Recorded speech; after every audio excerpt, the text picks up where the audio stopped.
Thank you, Chair. I rise to make comments in regards to the Minister's contribution to estimates last week, and my focus will be in the area of health.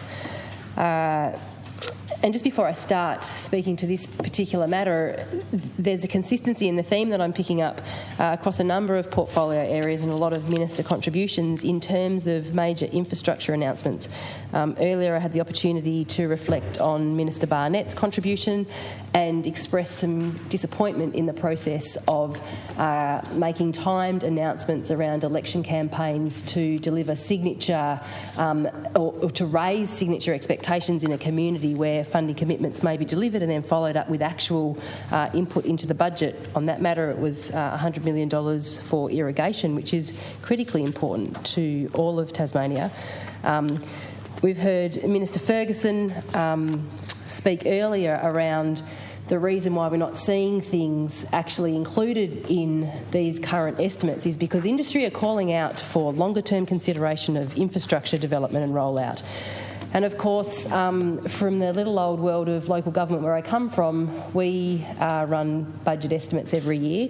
But in the particular council that I've got experience at the Launceston City Council, they embarked on a major project over the last few years and in fact was nation leading in having long-term financial plans and strategic asset management plans where they didn't only just deal with their current estimates and those sort of current and immediate years, but they were projecting out over 10 years and beyond, and doing it publicly so the community could see where you are committing to certain projects, you are actually really committing to it. And although, of course, real-term dollars in the future may be different, you're saying with the announcements that you're making now, with the expectations that you're raising, there is a commitment to actually deliver into the future.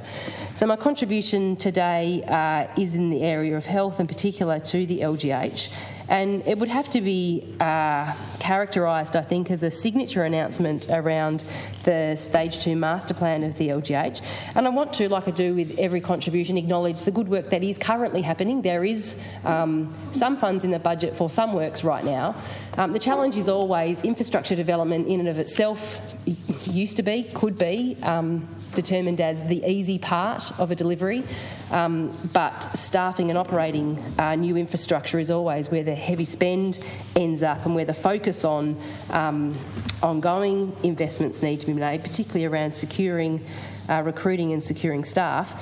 But in acknowledging the things that are happening, there was a signature announcement around the $580 million for the Stage 2 redevelopment of the LGH. And of course it raises expectations in a community where there's immense pressure, immense disappointment and often complete letdown in terms of the current health system. And just recently, the dashboard data showed, across Tasmania, 11,000 Tasmanians remain on the elective surgery wait list, and only half of them are being able to see within the clinically recommended times. People, when they see an announcement, they expect that means that it's something that's immediate. We live in a world where we understand future management or future commitments. But in the real world, when someone in a community hears that there are problems at the LGH and there's an announcement and it's going to be fixed, that they would see something end up and be delivered in the estimates. So, of course, when we open our budget papers, and for me it was my first year opening the budget papers, understanding how to navigate them, crazily looking through lots of pages and lots of volumes to find the detail. When I did find the detail in regards to Stage 2 master plan of the LGH, there was $0 allocated in any of the years or the forward estimates. And so having a long-term future plan is important, but raising expectations and then not delivering in real time is challenging. So for me, my contribution to the efforts of the government and in response to the Minister's estimates last week, my trust is that where an announcement is made, a light conversation occurs, and again, it's not dissimilar to the conversation I reflect on with Minister Barnett. You can quickly write off a letter and say that I'm going to ask for this money but not have done the work early to actually know that it can be secured or the business case has been done.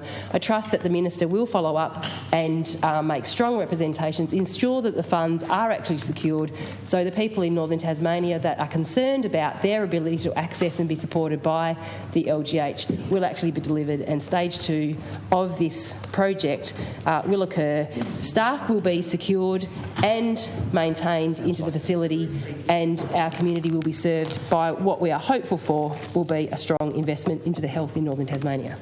Thank you.